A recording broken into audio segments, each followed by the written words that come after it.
Disclaimer, the following video may be disturbing to some audiences. Viewer discretion is advised.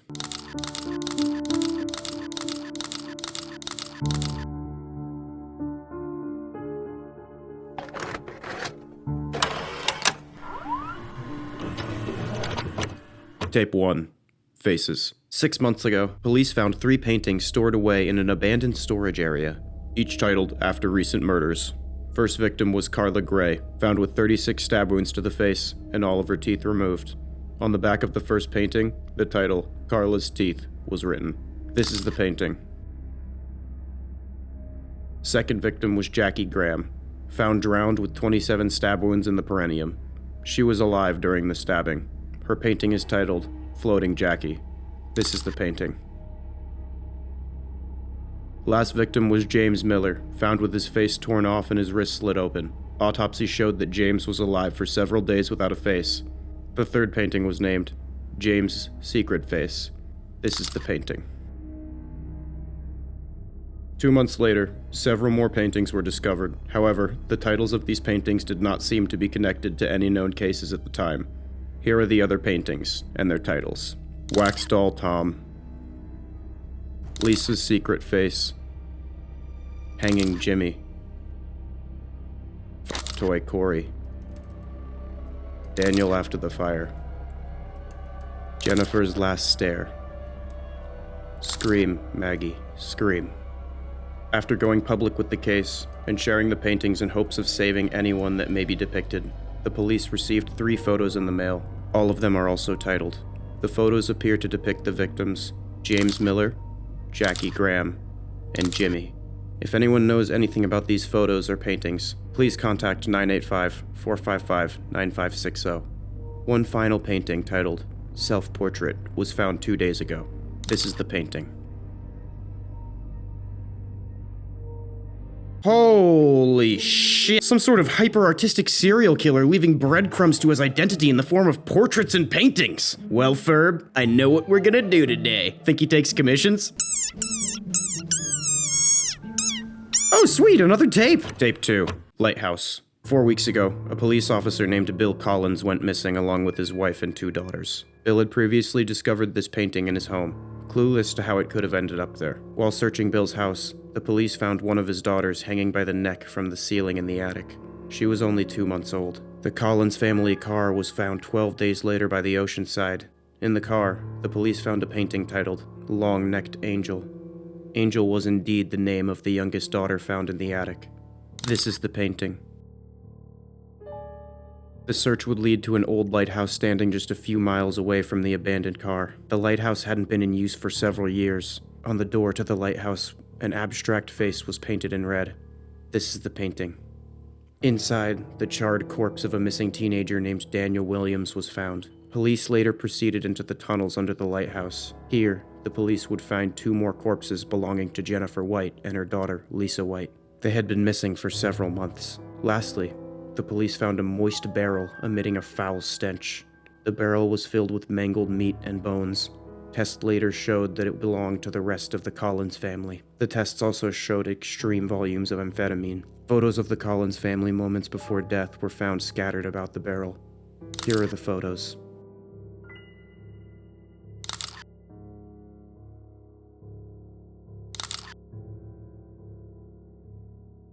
Lastly, there was a 4th photo, depicting an unknown face.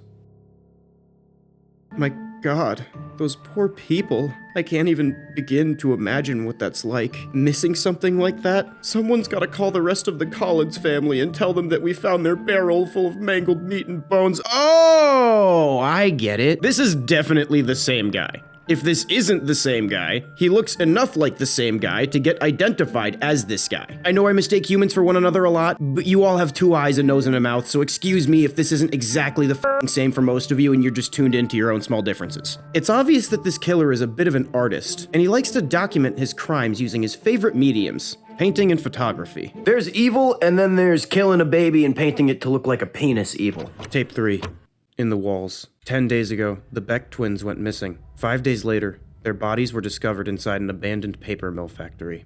However, the state of the bodies were found in a gruesome condition. Only the upper body of Margaret and the lower body of Corey could be located. The twins' bodies had been sewn together in a sloppy manner. The rest of their bodies have still not been found. Margaret's neck and jaw was broken in several places. A clay brick had been violently shoved down her throat.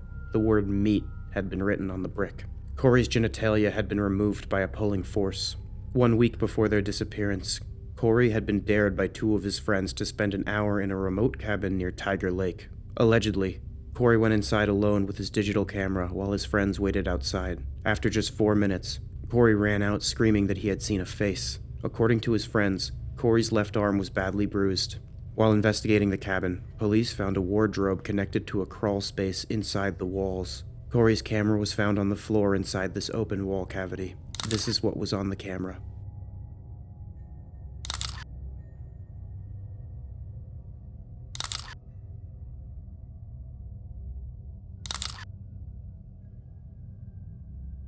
This face is believed to be connected to the disappearance of Corey and Margaret Beck. If you recognize this person, please contact 985-455-9560. Yep, same guy.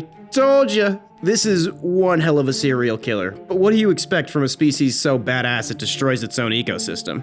Also, is Fucktoy Corey the same Corey? Because we now know that this guy is like 11. So I mean, like, I guess we already knew that this guy belongs in jail, but I didn't know the degree to which he belongs in jail. You know what they say, kid diddlers are always the first to die in jail. Besides that, a few things come to mind. 1, Corey has bad friends. 2, our killer definitely has some sort of art house message he wants to get out by using people's bodies as a medium, like ripping off Corey's balls and shoving a labeled brick down someone's throat. All I'm saying is, he took the time to label the brick. 3, the amount of evil it takes to sew one half of a former living creature to another is irredeemable. I mean, what kind of sick, twisted monster? Why are you guys looking at me like that? So I'm thinking, as like a joke, I would pretend to be his lawyer and say, Your Honor, if you are what you eat, my client is an innocent man.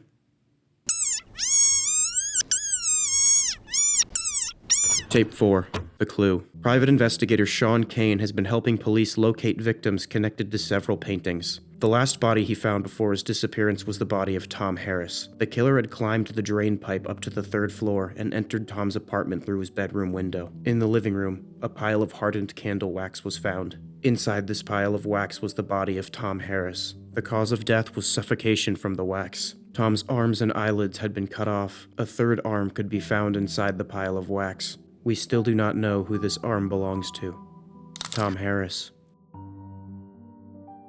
1 week later, investigator Sean went missing from his home. Neighbors of Sean notified police after hearing his dog bark for over 9 hours. Inside, police found a horrid scene. The dog's legs had all been broken. Although dehydrated and suffering, she was still alive. Blood trails could be found leading from the bedroom to the kitchen. The only clue police could find was that Sean seemed to have deliberately painted the number 2 on the doorframe with his own blood. Inside Sean's bedroom, police found a newly titled painting, clearly resembling Sean, the man in the pipes.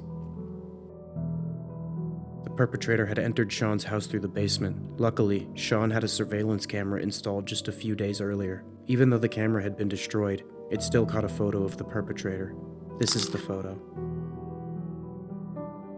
See, I was worried until that big old smile. He's a happy guy. He wouldn't hurt us. That's what smile means, right? I'm still figuring out humans, but I'm like 75% sure we don't have to worry about this guy anymore. It's not like any more episodes could get released that fill in the questions we have now while still raising more questions in a spine-tingling and enthralling way to keep us watching. It seems to me that we've just found Wax Doll Tom. Editing human slave here that's totally wearing clothes and not in a dark corner. We also found Daniel after the fire, the victim that corresponds to a portrait of the same name revealed in the first tape. Also, alongside Wax Doll Tom is another unidentified arm. He probably left a snack in case Tom got hungry, which is pretty thoughtful. We just all gotta keep our eyes out for a portrait labeled One-Armed Willie. There's gotta be some sort of reason that he keeps doing this in elaborate ways and documenting it artistically. You know what they say, one man's phobia is another man's fetish. With the addition of this new tape, we can piece together a preliminary story about the case thus far. It appears that a serial killer is murdering people, no shit, and then creating horrific and distorted portraits of his victims. He also seems to enjoy photographing his victims, making sculptures out of them, and is aware that the police are actively investigating him. Whoever this is also seemingly playing a game with law enforcement. He left his self-portrait in incriminating positions and sent photos directly to the police. We're not dealing with a regular killer here. They may call it serial killing. I call it having that dog in me. This means this man may have some sort of message that he thinks is worth the risk of exposing his identity and possibly himself. Or maybe the real serial killer was the friends we made along the way. I feel as though there may not be enough information yet to tell us completely. Or maybe I'm just an idiot, I don't know. He's also murdering people and making funhouse mirror images of their faces using paint, so there's a decent chance he's just f***ing crazy, I don't know. Who knows? Maybe some other tape will come to light which illuminates some more things. There certainly are a lot of unexplained paintings. If you like this video and want to see more, make sure to like, comment, subscribe with all notifications enabled, or maybe you'll get a new nice portrait of yourself, and no more arms or teeth, or eyes, or a dick. I want to shout out Urbanspook for making this great piece of media. They also made me a drawing for commission. You should go check out all their thingies. Shout out to the inner circle. Love y'all. Okay, bye.